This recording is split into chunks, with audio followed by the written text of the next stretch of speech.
Depression. An old friend once told me that if you look at the word depression and you divide it, it actually goes into deep rest-tion. I used to, well, sometimes I still face it, but I was very heavily affected by depression in most of my teens and 20s and early 30s. And I know depression. I've been there, and I've been to the far darkest corners of depression. And now when I go into a small depression, I'm able to bring myself out, luckily now much faster, is I realize I'm craving deep rest-tion.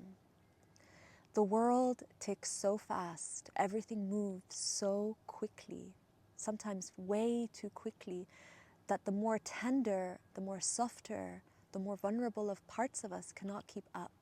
So they get left behind. And eventually when it's too much to bear, they start crying and screaming. And there's nothing to do at that moment but to fall and to fall into that so deeply, and it can be all overwhelming and over-consuming. We are by nature not designed to move so fast. We need slowness, we need rest, and we also need love. We need a lot of nourishment and love for our hearts to thrive, so that instead of drying up like unwatered flowers, we start to become lush and like a garden inside. When I had my deep depressions, I was so dry inside. I was so longing for something. Now the beauty about going into depression, and there is a beauty to it. Yes, it's terrible, but there's a beauty to it. From that place, we can access such deep places of our creativity, of our empathy, and of our understanding of the human nature and the deeper mystery of the human nature. Auset, Isis from ancient Egypt, in her story, one of the greatest magicians of all time, also faced a deep depression. She was so sad that there's even a myth that says that from her tears, rivers were born, the RiverNile came to life, because she was so sad that the person she loved the most died and left her. Now in life, of course, some reasons that can spark depressions is loss, someone we care about moves away, so many reasons what can trigger this. But isn't it beautiful to hear that from this story we can see that yes, through this deepest depression that she had, she rose into such a power, because when you move through it, and sometimes it doesn't even feel possible, even in the story, it wasn't until she fell down almost completely exhausted, there wasn't even a tear left, that she came to her senses. So in that process, she found her feet, and she got a realization that she needed help. And so her sister came to help her. And only when her sister really came to help her did she have the strength then to go find herself and her pieces.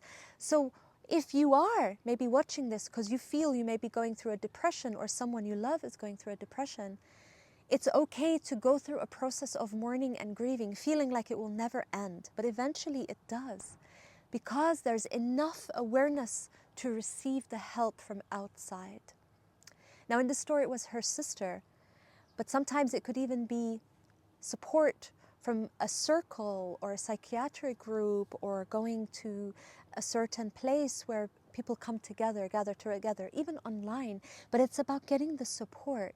And slowly it could be one word someone says, one sentence that sparks something. For me it was when my father said, "You are your own doctor, Yasmeen." Now, up till that moment, I was put on so much medication, so many psychiatrists, so many different types of ways of supporting me. None of them worked. So when he said that, that pierced through my heart, and I decided from that moment I was going to find the medicine I needed. I found it through mythology and spirituality and mysticism, but for some it could be in another way, art, creativity, whatever the way shows it to be. But there is a wonderful gray, a beautiful, beautiful silver lining after this, a golden lining, because underneath a depression is your most raw, authentic, powerful, expressive, and unique self. So if you are going through a depression or your beloved, trust that this too shall pass. It's bound to pass. And on the other side of that is such a wonderful new beginning. It truly is. It truly is. It's real and authentic and vibrant and full of life. And of course, if you're watching this and you're going through a very bad time, please reach out to the beings around you. Come out and let them know how you're feeling. Even if that's difficult, speak, share your heart, and there will be someone, even one person, that will hear you and receive you. And that's all you need sometimes, is one person to deeply listen. Thank you for listening, and see you around.